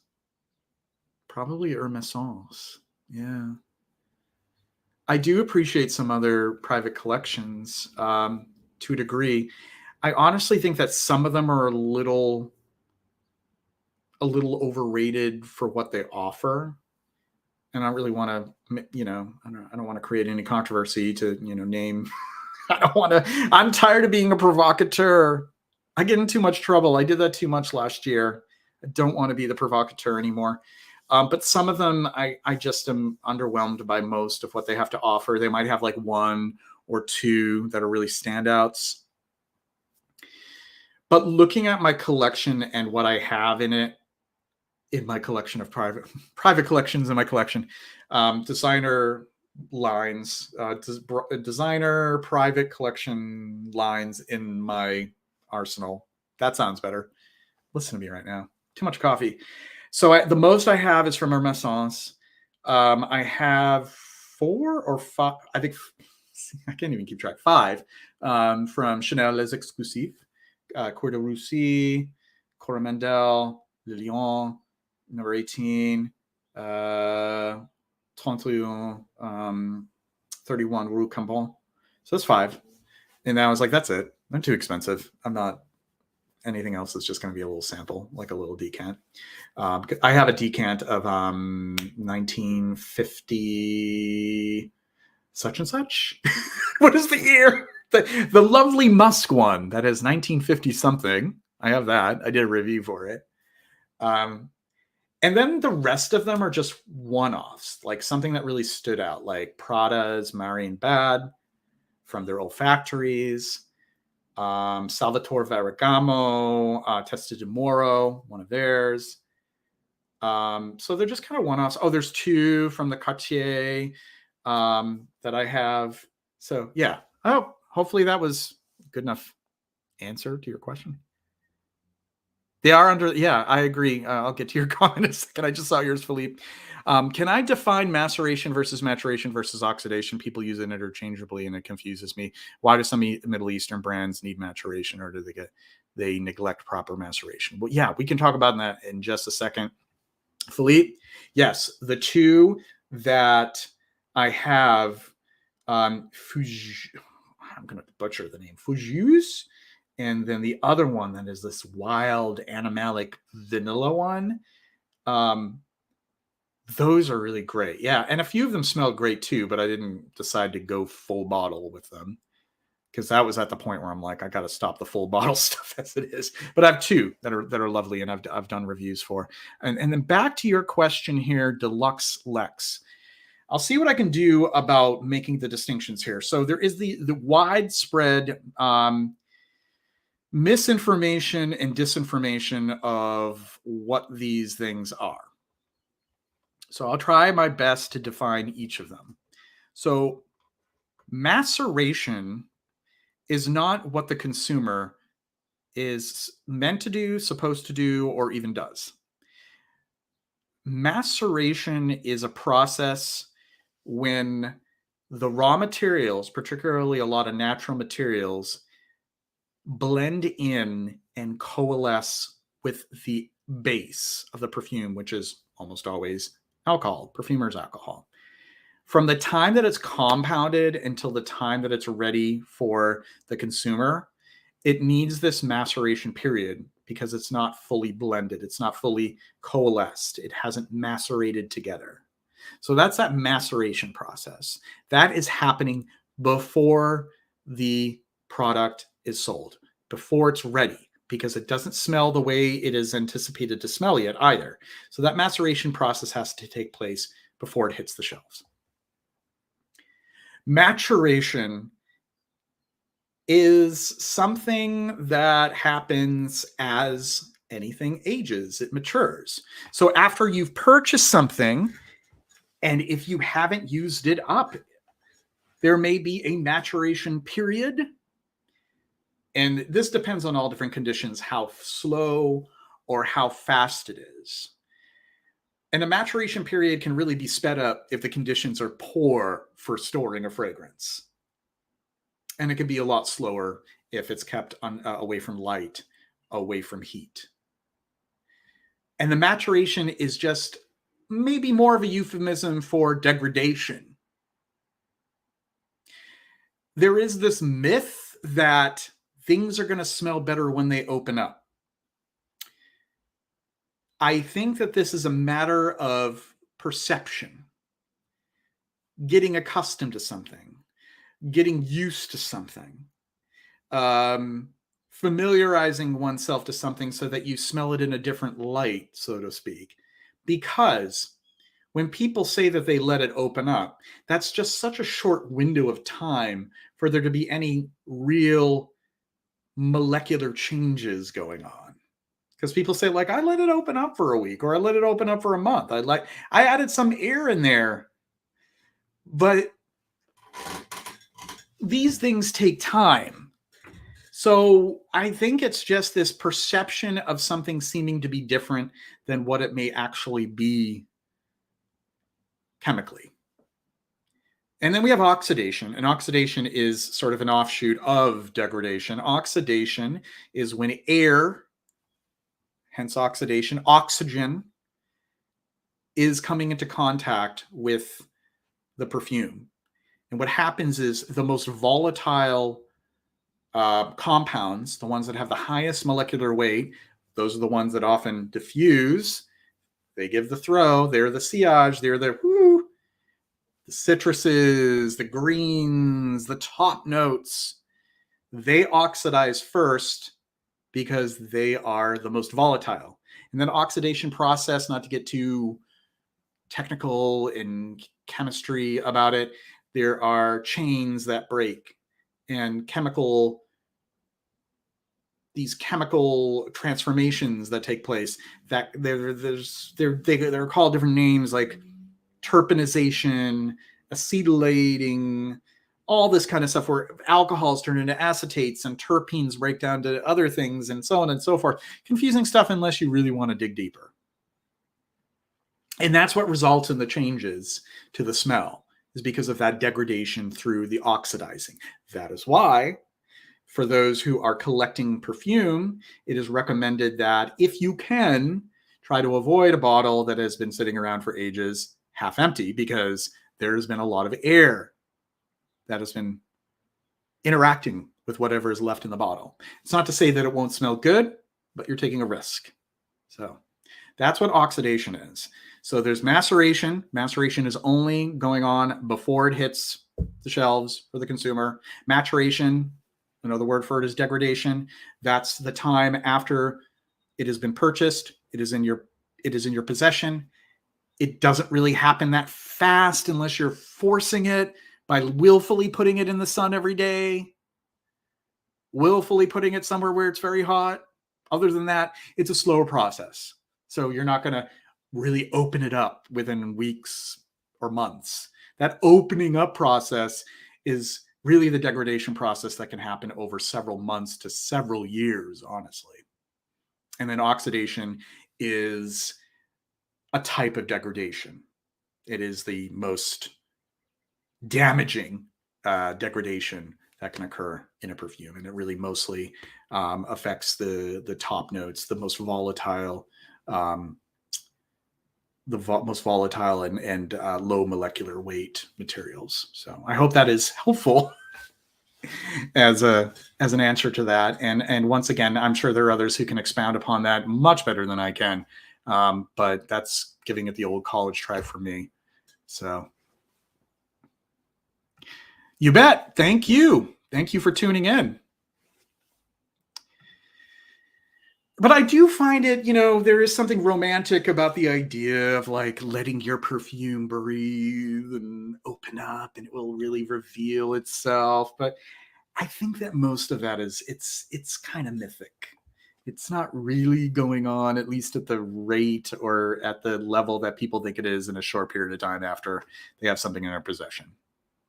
Really, the evidence of something opening up or changing or maturing is if you have a vintage. And this is also the reason why, and this is during my provocateur days when I used to be a lot more critical of vintage enthusiasts and got myself in a lot of trouble, got called names, got kind of like alienated, turned into a pariah in certain circles. I take ownership, take accountability, did it, can't turn back time, can't change it. It is what it is. The reason why I had a lot of issues is because there was this narrative that kept being pushed that vintages were inherently better. And there's no way to really, it didn't seem logical to me for somebody to say vintages were inherently better. It's just different. Because you have to understand that most vintages that you're smelling, unless you know 100%, that bottle has been locked down away from any conditions that would expedite that degradation, you are inevitably smelling it differently than what it had smelled when it was first on the shelves. So it was just getting so tiresome for certain people who are content creators, getting back to the topic earlier that I had with Stephan. We're saying that, we're perpetuating this, like vintages are inherently better. No. I mean, if you're talking about the compositions from that time, well, a modern fragrance can have a composition very similar. It doesn't need to be an old bottle. So I was talking about Darren Allen because Darren makes these compositions that are so in the spirit of that, but you're getting it like fresh. It's fresh. There hasn't been degradation. You're smelling a lot of these volatile components in it that a lot of it is diminished in an older bottle of a fragrance. And that's something that anybody who is an enthusiast of vintages has to come to terms with, is that that's what you have to deal with it within the limitations that come from having an old perfume. So I didn't convey that as well last year. I was a little bit too much of a provocateur, but that's really what I was trying to convey. There are a lot of great perfumers, like what Stephan mentioned, Papillon. There's also Vogue. There's some great resurrected houses like Grossmith and Oris Elegant. There's a few of them. I mean, there's a few houses like Guerlain and Caron. And yeah, I mean, you could name some too. I can't really think of all of them, but there's a lot of them that are still these these fragrances from days of yore that are still in production, and we're lucky to have them in production at all, even if they have been changed somewhat by certain IFRA, certain regulation restrictions of materials and stuff. The fact that they're even in production at all is testament to the love that people have for them, because they could be discontinued at any moment because they're probably not being sold nearly as much as something that's more accessible to the mainstream consumer.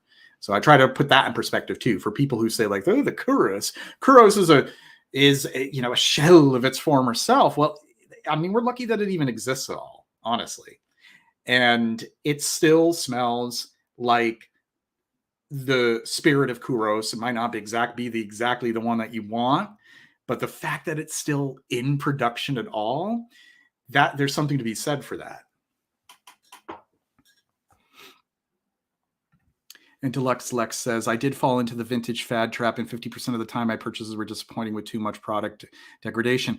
That's the heartache of vintages.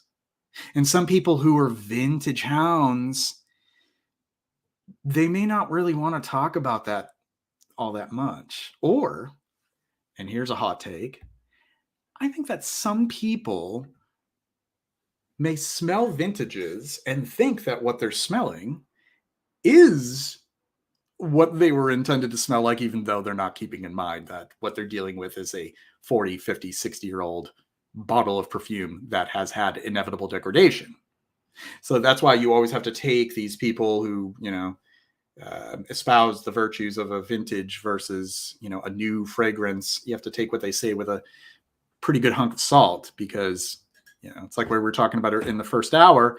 It's really subjective, and there's nothing wrong with your deciding like, oh man, this is not smelling that great, because chances are, yeah, you really did get some fragrances that kind of turned. But I've done some discussions on my channel about what to watch out for, what to be careful about, how to be a good vintage collector.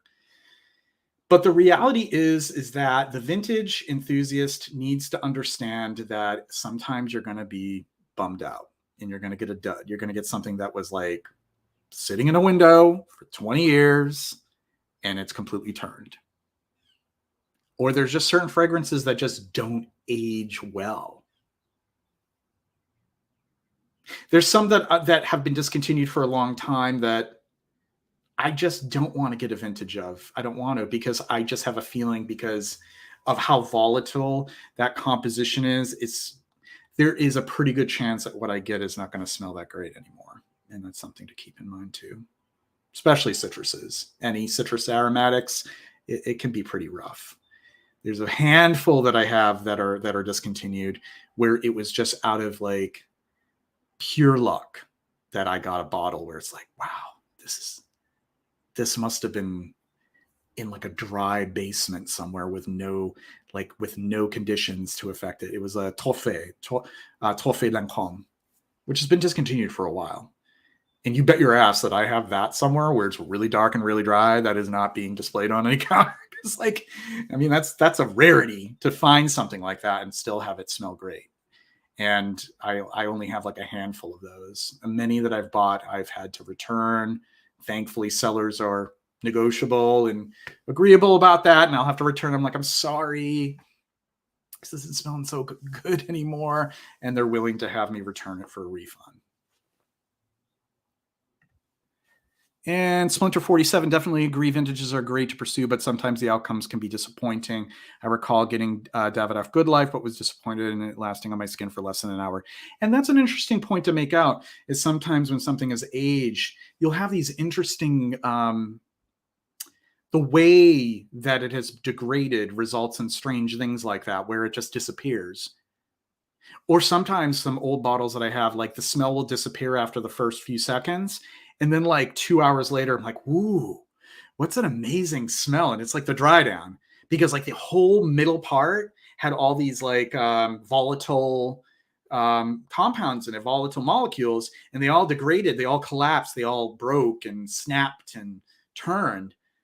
But then like a few hours later, you get that dry down because of those heavier molecular materials. They they don't degrade as fast. So you can smell, it smells a little bit better after a little while, but you have to get either past like really off smelling stuff or like the disappearing act. And then later on, you're like, ooh, that smells great.